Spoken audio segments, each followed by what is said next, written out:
వచ్చింది ఉప్పాల్లో పరిచయం చేయమని. నేను అప్పటి నుంచి అడ్డగించుకుంటూ వచ్చేవాడిని. అని దేవుని ప్రణాళిక వేరు, మన ఆలోచన మన తలంపులు వేరు. ఎప్పుడైనా ఆయన చిత్తమే నెరవేరుస్తుంది. అలాగే నేను వ్యాపారం చేస్తున్నప్పుడు 2021లో ఢిల్లీ దగ్గర గజియాబాద్ అనే ఒక సిటీ ఉంది. ఆ గజియాబాద్లో నేను ఎక్కడి నుంచి ఫంగస్ కూడా ఎక్స్పోర్ట్ చేసేవాడిని. 2021లో 25 లక్షల రూపాయలు ఎగ్గొట్టి వెళ్ళిపోయాడు 2001లో. అప్పుడు నేను చాలా సంపాదించిందంతా రైతులకు సరిపెట్టేసి, రూ. 10 సరిపెట్టేసి మళ్ళీ వ్యాపారం 2 సంవత్సరాలు అలా ఇంట్లో ఉండి మళ్ళీ తర్వాత మళ్ళీ వ్యాపారం చేశాను. కానీ దేవునికి ఇష్టం లేని పని మనం ఎంత చేసినా, ఎంత ప్రయాసపడినా దానివల్ల ఫలితం ఉండదు. మనం అనుకుంటాం ఎందుకు మనకి అభివృద్ధి రావట్లేదు, ఎందుకు నష్టం వస్తుంది అనుకుంటాం. కానీ ఆయన మన పట్ల ఒక ఉద్దేశం కలిగి ఉంటారు. ఆ ఉద్దేశం నెరవేర్చడం గురించి దేవుడు మళ్ళీ ఏం చేస్తారంటే కష్టపెట్టైనా, శ్రమ పెట్టైనా, నష్టపెట్టైనా, వ్యాధి పెట్టైనా ఆయన వైపు తిప్పుకుంటాడు. అది గ్రహించినప్పుడు ఎవరైతే దేవుని తెలుసుకుంటారో ఆయన వైపు తిరుగుతా అప్పుడు ఏం చేస్తారంటే దేవుడు నెమ్మది కలిగి మనకు నెమ్మది ఇస్తాడు. హల్లెలూయా. నా పేరు శ్రీనివాసు. నా పేరు ఇప్పుడు జకరియగా మార్చుకున్నాను. మా మిస్సెస్ పూర్ణ. మాకు కూడా బిడ్డలు లేటుగా పుట్టారు. ఒక బాబుని ఇస్తే మేము సేవకు అర్పిస్తామని చెప్పుకున్నాం. మరి బాబుని డిగ్రీ వరకు చదివించాం. అప్పుడేమో హర్యానా దగ్గర, ఢిల్లీ దగ్గర హర్యానాలో బైబిల్ చేస్తున్నాడు. బాబుకి 20 సంవత్సరాలు.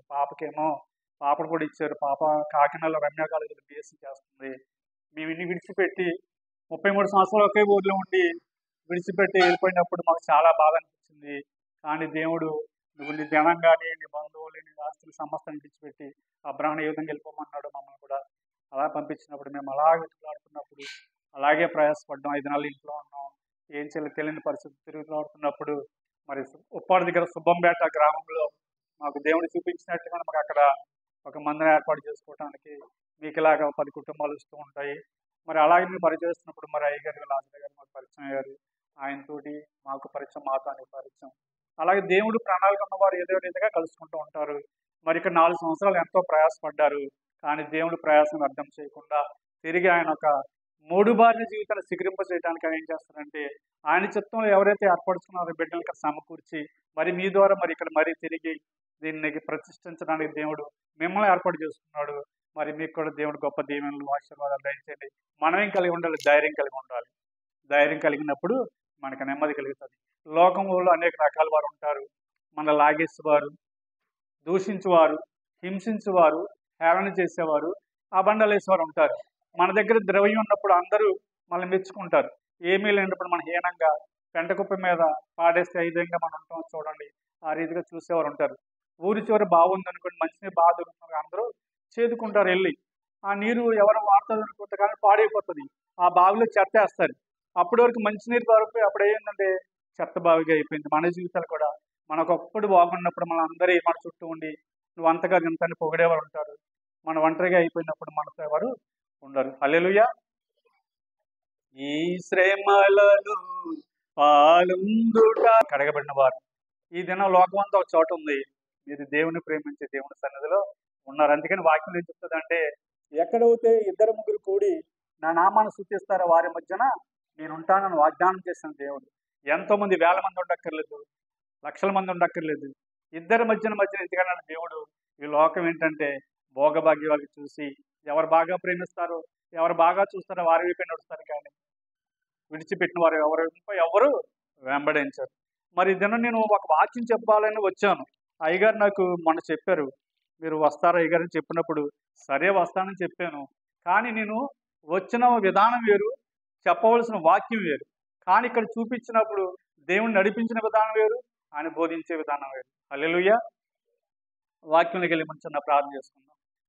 మహాదేవుడు, దయగల తండ్రి ప్రభువా, ఈ సమయమందు ఈ స్థలమందు మేము ఉండుట మీ చిత్తమైంది ప్రభువా. మీ దాసులు లాజర్ గారిని ప్రేమించి ఆయన ఎన్నో రీతిలుగా శ్రమిస్తూ ఎన్నో సంవత్సరాలు ఇక్కడ బాధపడి నిరక్షరంగా ప్రభువా విడిచి వెళ్ళినారు ప్రభువా. కానీ మీ సంకల్పము ఏదైదో ఉందో దాన్ని నెరవేరుస్తున్నారు ప్రభువా. ఇదిగో బిడ్డలు ఎంతో ఆసక్తి కలిగి వచ్చినారు ప్రభువా. ఆశగడ ప్రాణాన్ని తృప్తిపరిచే దేవుడు ప్రభువా. ఈ బిడ్డలన్నీ కుటుంబాన్ని దీవించమని, ఆశీర్వదించమని. వారు ఏ భయాల్లో ఉన్నారు ప్రభువా, ఏ దిగుల్లో ఉన్నారు ప్రభువా, ఏ చింతలో ఉన్నారు ప్రభా, అవన్నీ మీ వాక్యం ద్వారా కొట్టివేసి ప్రభా ఆనందము, ధైర్యము, సమృద్ధి దయచేసి పెట్టమని మీ దాసులు ఎంతో ప్రయాసపడి మరి ప్రేమించిన పరిచయను విడిచిపెట్టినప్పుడు ఎంత దుఃఖించారో, ఎంత కన్నీరు కార్చారు. నువ్వు హృదయాంతరం ఎరిగిన దేవుడు ప్రభా. తిరిగి ప్రభు పోగొట్టు దానికంట రెట్టింపు దీవెన, రెట్టింపు ఆశీర్వాదము మీరు ఇస్తున్నందుకు స్తోత్రాలు చెల్లించుకుంటూ దాసుని వారి పరిచయను వారి బిడ్డను కూడా జ్ఞాపకం చేసుకోమని, ఈ పరిచయను కూడా నడిపిస్తున్న దాసుని కూడా జ్ఞాపకం చేసుకోమని, అనేకమైన గొర్రెలు ప్రభు ఇక్కడ నడవడానికి సహాయం చేయండి ప్రభు. ఓ దేవా, ఇరుకులో విశాలత కలిగజేసే దేవుడు ప్రభు. ఇక్కడ ఏదీ లేదనుకున్నప్పుడు ఎన్నెన్నో కార్యాలు చేస్తావు ప్రభు. మరి గొప్ప విచిత్రం ఏంటంటే దేవా, మీరు పక్కనే మళ్ళీ స్థలం ఇచ్చారు ప్రభు, పక్కనే మీరు ఆశ్రయం ఇచ్చారు ప్రభు. దేవా, ఎక్కడైతే మా తల దించబడతాదో అక్కడే మీ కొమ్ము హెచ్చించబడదు అన్నారు. అట్టి రీతిగా మీ దాసులు కొమ్ము హెచ్చిస్తున్నందుకు ప్రభు, ఓ వచ్చిన బిడ్డలందరినీ జ్ఞాపకం చేసుకోమని, నన్ను కూడా ప్రభు మీ సిలువు చాటును మరుగుపరచుకోండి. మీరు ప్రభు మాకు బోధించమని సహాయం చేస్తారు. నేను వట్టివాణ్ణి ప్రభు, మమ్మల్ని అందరినీ నింపి తిరిగి వెళ్ళడానికి సహాయం చేయమని యేసునామములో అడుగుతున్నాం మా పరమ తండ్రి. వచ్చినప్పుడు ఏమనుకున్నానంటే ఒక వాక్యం చెప్తాను. ఇక్కడికి వచ్చిన తర్వాత ఏంటంటే నా బిడ్డను ధైర్యపరిచే మాట చెప్పాను ప్రభు, నాకు చెప్పారు. చూద్దాం, యెహెజ్కేలు గ్రంథం 29వ అధ్యాయం 21వ వచనం చదువుతారమ్మా. యెహెజ్కేలు గ్రంథం 29వ అధ్యాయం 21వ వచనం. ఆ దినమందు నేను చదువుతారమ్మా, చదవమ్మా. ఆ దినమందు నేను ఇశ్రాయేలు కొమ్ము చిగురింపజేసి వారిలో మాటలాడుటకు నీకు ధైర్యము కలగజేసేదను. అప్పుడు నేను యెహోవానని వారు తెలుసుకుందరు. హల్లెలూయా. అందరూ హల్లెలూయా చెప్పండి. హల్లెలూయా చెప్పాలి. మనం నోరు తెలిసినప్పుడు ధైర్యం పడుతుంది, మనం సిగ్గుపడకూడదు. దేవుడు ఏం చెప్తున్నట్టే మళ్ళీ సిగురింపు చేస్తాను అంటున్నాడు, ఇక్కడ ధైర్యాన్ని ఇస్తాను అంటున్నాడు. ఎవరి వల్ల అంటే ఇక్కడ ఏమంటున్నారంటే వాక్యంలోని యెహోవా నేనున్నాను నా వలనని అని చెప్తున్నారు. ఆయన ఏమన్నారు? యెహోవా దేవుడే అన్నాడు. మరి ఒకప్పుడు ఇక్కడ ఏమీ లేదు, ఏముందో నాకు తెలియదు. మరి ఇందాక చెప్పిన సాక్ష్యం ప్రకారం అక్కడ ఎన్నో కార్యాలు, ఎన్నో అద్భుతాలు చేశారు. దుష్టుడు ఏం చేశాడంటే విల్లెక్కి పెట్టి వాడు ఏం చేసుకున్నాడంటే వాడి పెత్తనాన్ని చలాయించుకున్నాడు. కానీ దేవుడు ఏం చేసేవాడంటే మరుగును పరిచిన దాన్ని తిరిగి ఆయన లేవనెత్తే దేవుడు. హల్లెలూయా. ఈ వాక్యం చూసినట్లయితే ఇక్కడ ఏముందంటే ఆ దినమందు నేను ఇశ్రాయేలుకు కొమ్ము సిగురింపజేసి వారిలో మాటలాడుటకు నీకు ధైర్యము కలుగజేసేదను. ఒకప్పుడు మరి లాజరు గారు 4 సంవత్సరాలు అంటే అప్పటి నుంచి ఇప్పటి వరకు ఆయన మౌనంగా ఉన్నారు. కానీ హృదయంలో ఆయన వేదన కలిగి ఉన్నారు, హృదయంలో మంట కలిగి ఉన్నారు.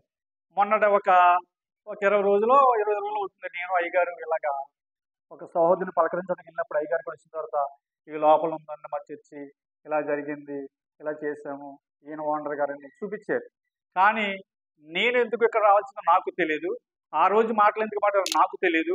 కానీ దినాన్ని నన్ను ఇక్కడ దేవుడు నడిపించాడు. ఎందుకంటే ఆయన ఎవరిని ఇప్పుడు ఏర్పాటు చేస్తారో ఎవరికి తెలియదు. నేను మీ ముఖం చూస్తాను, మీకు తెలుసా? నేను మీ ముఖం, నాకు నా ముఖం మీకు తెలియాలంటే దేవుడు చిత్తమై ఉండాలి. మరి దాసులు ప్రేమించి మరి మధ్యాహ్న కాల సమయంలో నేను ఉపాధి నుంచి 2ంటికి వచ్చాను, ప్రార్థన తీసుకొని రావడం ఆయన వచ్చారు, 2 బయలుదేరాం, ఇక్కడికి వచ్చాం మేము మధ్యకి. ఎందుకంటే ఎవరైతే ప్రయాసపడతారో వారిని దేవుడు కనిపెడుతూ ఉంటాడు.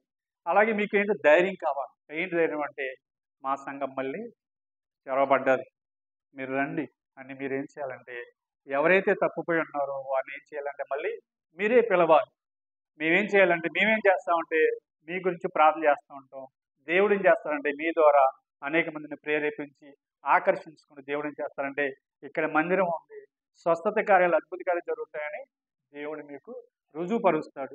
అలాగే మీరు కూడా ఏం చేయాలంటే సహవాసంగా ఉండి ప్రార్థన చేసుకుంటూ ఉండాలి. సంఘాన్ని అభివృద్ధి చేయ ప్రభువా, ఇంకా ఎంతోమంది ఉన్నారు ప్రభు, వారిని కూడా ధైర్యపరచని మనం ప్రార్థన చేసుకుంటూ ఉండాలి. హల్లెలూయా.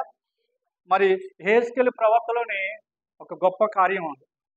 37వ అధ్యాయంలోని యెహెజ్కేలు గ్రంథం 37వ అధ్యాయంలోని యెహెజ్కేలు ప్రవక్త ఒక చోట ఉన్నప్పుడు ఎముకలు ఉంటాయి అక్కడ. అది ఎంత ఇశ్రాయేలు జనాంగ ఎముకలు మాట. ఆ ఎముకల్ని ఏం చేయాలో అర్థం కాని పరిస్థితిలో మొరపెడుతున్నప్పుడు దేవుడు ఏమన్నాడంటే ఆ ఎముకలకి ఆజ్ఞాపించిన దేవుడు. హల్లెలూయా. మాంసం ఇచ్చిన దేవుడు, నరములు ఇచ్చిన దేవుడు, చర్మం కప్పిన దేవుడు, జీవాత్మను ఊదిన దేవుడు.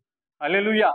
ఇక్కడ ఏదీ లేదనుకోవచ్చు మీరు, ఆయన జీవాత్మ ఊదాడు అనుకోండి, ఆ ఆత్మ మిమ్మల్ని రగిలింపజేస్తుంది, ఆత్మ మీకు నెమ్మది దయచేస్తుంది, ఆత్మ మీకు ధైర్యాన్ని పుట్టిస్తుంది. హల్లెలూయా. నువ్వు చెప్పినట్లే ప్రభువా, నువ్వు ఎలా చెప్తే అలాగే ప్రభు అనుకున్నప్పుడు దేవుడు అన్ని చేసుకునే దేవుడు. హల్లెలూయా. మరి సామెతలు 14:26 కూడా చూద్దాం. సామెతలు 14:26 చూద్దాం. 14:26 అమ్మా.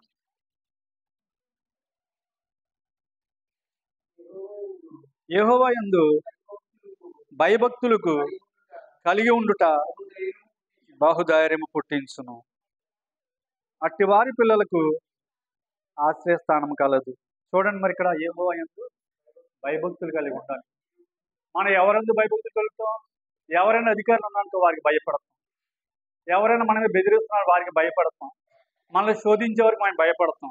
కానీ లోకాన్ని అంతా శోధించేవాడు అక్కడ ఉన్నాడు. వాడు ఎవడంటే అపవాది. అపవాదిని మనం ధైర్యపరిచింది మనం ధైర్యంగా ఎదుర్కొన్నప్పుడు ఆడు తోక ముడుచుకుంటాడు. హల్లెలూయా. మనం దేవునికి భయపడాలి. మొదట ఎవరు చేయాలంటే దేవుడు రాజ్యాన్ని, దేవుడి నీతిని వెతకాలి, దేవునికి భయపడాలి. ఎవరికి మనం భయపడక్కర్లేదు. ఈ రోజు ఉండొచ్చు, పోవచ్చు, కానీ దేవుడు అనేవాడు శాశ్వత కాలం నుండి శాశ్వత కాలం వరకు మనల్ని ప్రేమించే దేవుడు. హల్లెలూయా. ఈ శ్రమల్లోనే, ఈ బాధల్లోనే, హింసల్లో నుంచి నేను ఎలాగ బయటపడాలని బాధపడినప్పుడు యోబుకి దేవుడు రెట్టింపు ఆశీర్వాదం ఇచ్చాడు. పోగొట్టుకున్న అన్ని తిరిగి ఇచ్చాడా లేదా? అలాగే ఇక్కడ మీకు ఎన్నో కార్యాలు రానున్న దినాల్లో ఆయన చేయబోతున్నాడు. హల్లెలూయా. మీ ద్వారానే చేయబోతున్నాడు. ఇవన్నీ మార్చబడతాయి. ఇవన్నీ రూపాంతరంగా మార్చబడిపోతాయి. ఏంటంటే మనలోని ధైర్యం ఉండాలి. ధైర్యం అన్నప్పుడు మనం చేయగలం. ఒకటి ధైర్యం ఉన్నప్పుడు దేన్నైనా జయించగలం. హల్లెలూయా. ఇప్పుడు చర్చికి ఇక్కడ టేబుల్, పులిపీట్ లేదు, మైక్ సెట్ లేవు, ఫ్యాన్ లేవు. ఇది ఒక నిర్మానుషంగా ఉంది. కానీ ఒక దినాన్ని ఇవన్నీ మనం చూడగలం. హల్లెలూయా. మేము కూడా ఎలాగ ఫస్ట్ సంఘం పెట్టుకుంటే మాకేమీ లేదు. మేము అలా ప్రార్థన చేసినప్పుడు ఒక సేవకుడు పరిచయం అయినప్పుడు, నాయన నా దగ్గర పాత ఫ్లెక్సీలను పట్టుకెళ్తామన్నప్పుడు ఆయన పాడేసిన ఫ్లెక్సీలు పట్టుకెళ్ళి నేను పెట్టుకున్నప్పుడు అవి నూతనంగా ఉన్నాయి. హల్లెలూయా. ఆయన మళ్ళీ ఏమన్నారని నా దగ్గర పాత మ్యాట్ పట్టుకెళ్తామంటే ఆ మ్యాట్ వేసుకున్నాను, నాకు ఆదేశవాను. హల్లెలూయా. పాతవి మనకి ఎవరికైతే పనికిరానువు, నువ్వు నేను ఎవరికైతే పనికిరాము ఆయనకి పనికొచ్చేవాళ్ళం. హల్లెలూయా. పనికొచ్చే పాత్రలే మనం వాడబడతాం. హల్లెలూయా. ఈ దినాన్ని మన దగ్గర ఏమీ లేదనుకోవచ్చు, మనతో ఎవరూ లేరనుకోవచ్చు, కానీ ఉన్నవాడు అనువాడు నిన్న నేడు ఏకరీతమైన దేవుడు నిరంతరం మన గురించి ఆయన ఏదో ఇవ్వాలని ఎదురు చూస్తూ ఉంటాడు. కానీ పొందుకోలేక మనం ఏం చేస్తామంటే ఇక్కడి నుంచి బయటకు వెళ్ళిన అన్నీ మర్చిపోతాం. కానీ నువ్వు ఇంట్లో ఉన్నప్పుడు కూడా ఏకాంతంగా దేవుడితో పెనుగులాడి ప్రార్థన చేసినప్పుడు దేవుడు నాకు ఇచ్చినది నీకు కూడా ఇస్తాడు, నిన్ను కూడా ఆశీర్వదిస్తాడు. హల్లెలూయా. ఇక్కడ చూసినట్లయితే 14:26 చూసినట్లయితే యెహోవా యందు భయభక్తులు కలిగి ఉండుట బహుధైర్యము పుట్టించును. మరి లాజరు గారు మళ్ళీ ఇక్కడ రావడానికి ఆయనకి ధైర్యం పుట్టిందా లేదా? ఈ మధ్యలో ఎన్నో అడ్డంకులు ఏర్పడ్డాయి లేదా? ఎంతో మంది నిందలేశారా లేదా? ఆయన సంపాదించి పోగొట్టుకున్నాడా లేదా? కానీ ఆయన రెట్టింపు ఆశీర్వదిస్తాడు. దేవుడి చిత్తం అయితే, దేవుడి అంగీకారం అయితే ఇదే నువ్వు తీసేసుకో అనొచ్చు, ఇదే నువ్వు వాడుకో అనొచ్చు. మన వలన ఏమీ కాదు, ఆయన చేయగలడు. హల్లెలూయా. లేకపోతే నువ్వు రెంట కూడా కట్టద్దు బాబు, నువ్వే వాడుకో బాబు అని కూడా ఎన్నో సాక్ష్యాలు మన భూలోకంలో విన్నాము. మనకేం చేయాలంటే ధైర్యం పుట్టించాలి, ధైర్యం కలగాలి. హల్లెలూయా. మరి కింద కూడా చూడండి, అట్టి వారి పిల్లలకు ఆశ్రయస్థానం కలదు, యెహోవా యందు భయభక్తులు కలిగినట్లు జీవపు ఊట అది మరణాత్మను చిడిపించును. హల్లెలూయా.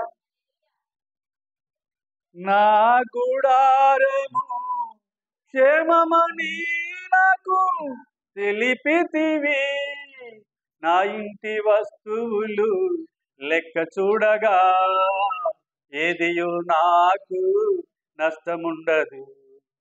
నా గుడారము క్షేమమని నాకు తెలిపితివి, నా ఇంటి వస్తువులు లెక్క చూడగా ఏదియో నాకు నష్టముండదు. హల్లెలూయా. ఈ గుడారం అంటే మనం నడిపించే సంసార జీవితంలో మనము, మన బిడ్డలు సంవత్సరం మొదలుకొని సంవత్సరం ముగింపు వరకు మనతో ఉన్నారా, సంతోషంగా ఉన్నారా, ఇబ్బందుల్లో ఉన్నారా, ఇరుకుల్లో ఉన్నారా తెలుసుకోవాలంటే మనం ఎప్పుడు ఆయనకి భయపడి లోబడినప్పుడు మనల్ని కాపాడుతుంటాడు.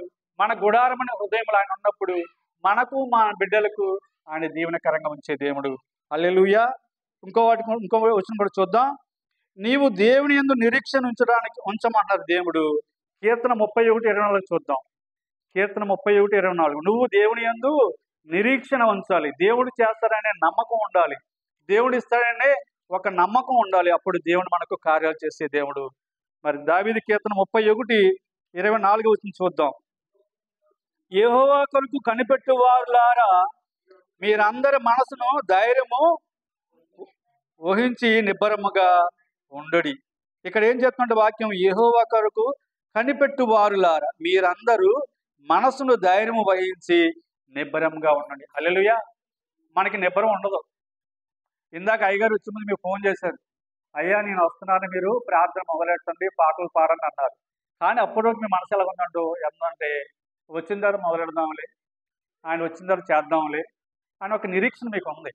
కానీ నడిపించే దేవుడు, విడిచిపెట్టే దేవుడు కాదు. ఆయన మాట సెలవిచ్చాడంటే నిన్న నేడు ఏకరీతికున్న దేవుడు. మాకు శ్రమలు ఎన్నో వస్తాయి, మరి మీ సేవకులకు ఎన్నో బాధ్యతలు, ఎన్నో పరిచర్లు ఉన్నాయి. కానీ ఆయన వేకువనే వృద్ధులకి టిఫిన్ ఇస్తున్నారు. ఎంత ప్రయాస. మన ఇంటికాడ ఒకళ్ళు ఇద్దరు చుట్టాలు పెట్టాలంటేనే ఎప్పుడు వెళ్ళిపోతారో అని చూస్తాం. ఆయన అలాంటిది 15 మందికి 20 మందికి పెడుతున్నారు. ఎంత భారం. ఆ భారాన్ని మోసుకుంటూ ఉన్నా లేకున్నా సరే ఇచ్చిన మాట ప్రకారం ఆయన కార్యాలు జరిగిస్తుంటూ వచ్చాడు. మరి మళ్ళీ ఇక్కడ చేయాలని ఆశ ఆయనలో పుట్టించాడు. మరి 30 కిలోమీటర్లు ఇక్కడి నుంచి 40 కిలోమీటర్లు రావాలంటే ఎంత ప్రయాసం, ఎంత ప్రయాసం. ఆ ప్రయాసం దేవుడు వ్యర్థం పెట్టాడు. ఎందుకంటే మీ గురించి ఆయన ప్రయాసపడుతున్నాడు. ఆయన ప్రయాసను మీ ద్వారా చూసి దేవుడు ఏం చేస్తాడంటే మొదట మీ కుటుంబాన్ని ఆశీర్వదిస్తాడు, మీకు నెమ్మదిస్తాడు. ఎవరు రాపోయినా పర్వాలేదు, మీరే ప్రతిరోజు నలుగురు కూడి ప్రార్థన చేస్తున్నారనుకో, అది మీకు నిబ్బరాన్ని, ధైర్యాన్ని ఇస్తుంది. హల్లెలూయా.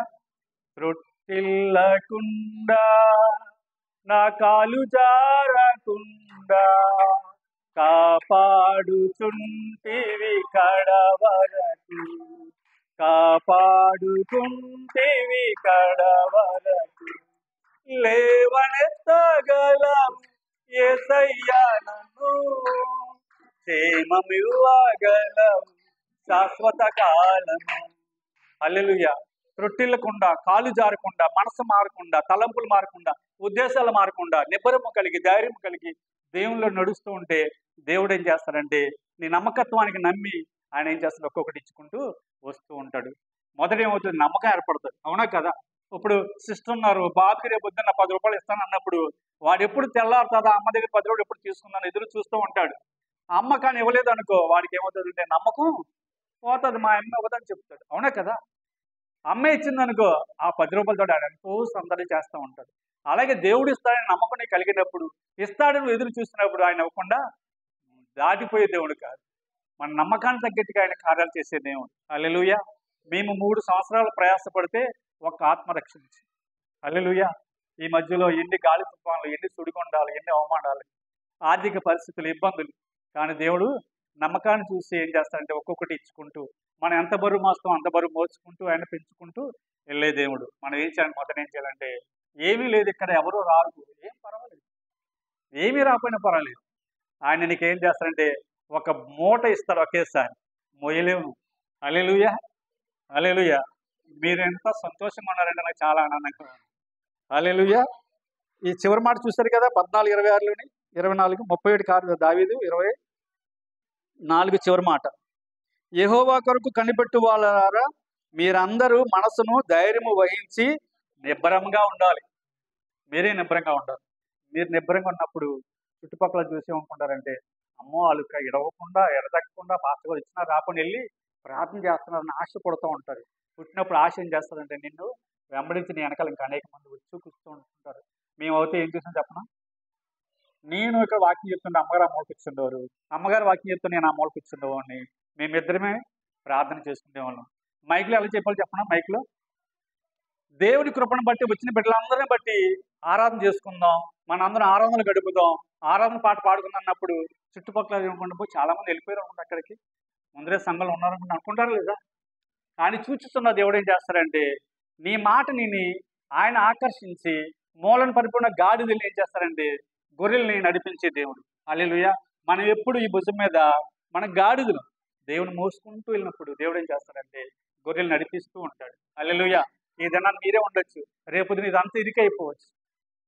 హల్లెలూయా. మనం నిబ్బరం కలిగి ధైర్యం కలిగి ఉండాలి. చివరి మాట చెప్పి నేను ముగిస్తానికి ఇష్టపడుతున్నాను.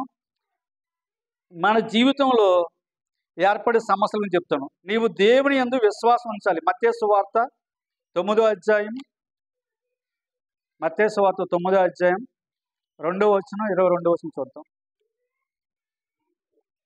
చదవండి అయ్యా. మత్తయి సువార్త 9వ అధ్యాయం 9:2 అమ్మ. ఇదిగో జనులు పక్షవాయువుతో మంచము పట్టి ఉన్న ఒకరిని ఆయన వద్దకు తీసుకొచ్చేది.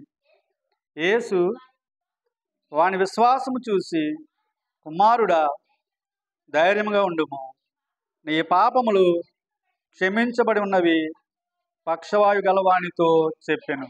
హల్లెలూయా. ఇక్కడ ఏముందంటే, పర్లేదమ్మా, అలాగే ఆల్రాజు పర్లేదు, కూర్చోండి.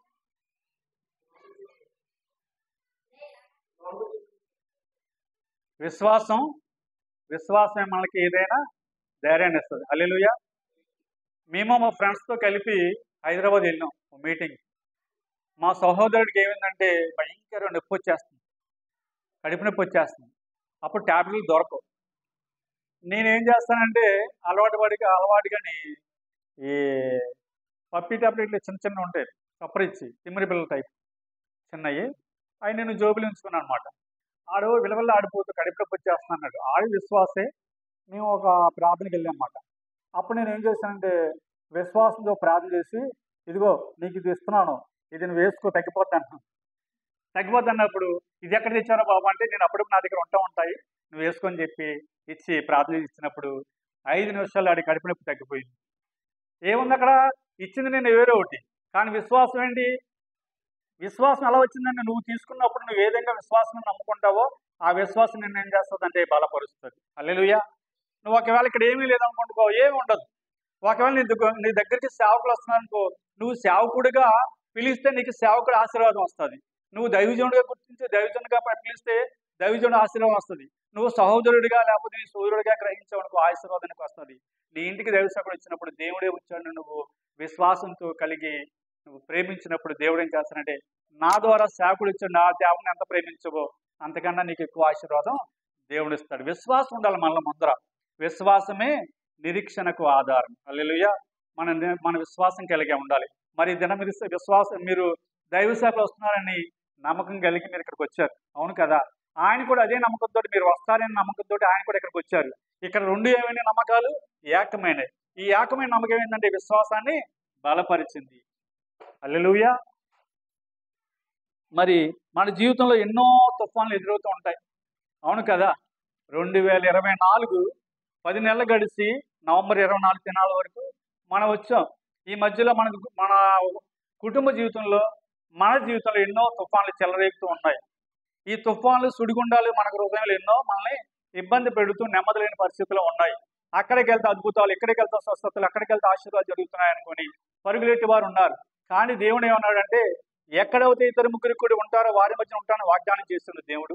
నువ్వు ఒంటరిగా తలుపేసుకుని ప్రార్థన చేసినప్పుడు నీతో నేను కలిసి ఉంటాను అన్న దేవుడు. మరి ఆ దేవుడిని మర్చిపోయి మనం అక్కడికి ఇక్కడ పరిగెడుతూ ఉంటాం. హల్లెలూయా. ఏంటంటే దేవుడు ఎక్కడైనా దేవుడే, భూమి అంతటికీ దేవుడే. ఆ దేవుడు అందరికి ఇదే ఇచ్చారు, మాకు ఇది ఇచ్చారు, మీకు ఇదే ఇచ్చారు. ఇది జీవపు వాక్యం. మరి హెస్కేలు గ్రంథంలోని ఆయన జీవాన్ని ఊదాడు. ఎముకలకి మాంసాన్ని పెట్టి, నరాలు పెట్టి, పైన శరీరం కప్పి పైన ఏం చేశారంటే ఆయన జీవాత్మను ఊదాడు. మనం కూడా ఎండిన వారమే, మనం సచ్చిన స్థితిలో ఉన్నాం, అభివృద్ధి లేదు, వారు ఇలాగున్నారు, వీళ్ళు అలాగున్నారు, నేను ఇలాగ ఉన్నానని ఒక బాధపడుతున్నాము. హల్లెలూయా. ఆ బాధ మర్చిపోయి సంఘాన్ని ప్రేమించి, వాక్యాన్ని ప్రేమించి, దైవ సేవకుడి మాటకు లోబడి ఎప్పుడైతే మీరు విశ్వాసంతో ముందుకెళ్తూ ఉంటారో దేవుడు విశ్వాసకార్య గొప్ప కార్యం చేసే దేవుడు. హల్లెలూయా. మోడుబారిన జీవితాలను సిగురింపజేయగలవు నీవు, మోడుబారిన జీవితాలను సిగురింపజేయగలవు నీవు, మారానుభవం మధురముగా మార్చగలవు నీవు, మారానుభవం మధురముగా మార్చగలవు నీవు, మహోన్నతుడా నీ కృపలో మేము నివసించుట మా జీవిత ధన్యతై ఉన్నది. హల్లెలూయా. నేను ఒకప్పుడు మోడిబారిపోయిన వాడిని, ఎన్నిని స్థితిలో ఉన్నవాడిని, అన్నీ పోగొట్టుకున్నవాడిని, ఏమీ లేనివాడిని, ఏం చేయాలో తెలియనప్పుడు సేవ చేయమని ప్రభు వెళ్ళమన్నప్పుడు నా బిడ్డలు పోషించుకోవాలి, 33 సంవత్సరాలు ఒకే ఊళ్ళో ఎలా వెళ్ళిపోవాలి ప్రభు అనుకున్నప్పుడు బిడ్డలు తొందర పెడుతున్నారు, ఆవిడ తొందర పెడుతుంది, ఇక్కడ నడవాలని ప్రేరేపణ కలుగుతుంది. తెల్లవారు తప్పుల వారు వచ్చి మా ఇంటి దగ్గర కూర్చుండేవారు.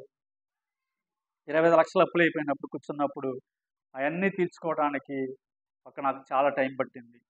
నేనేమనుకున్నానంటే అమ్మేసి అన్ని సరిపెట్టేసి ప్రభు సేవకి వెళ్ళిపోదామని నా ఆలోచన.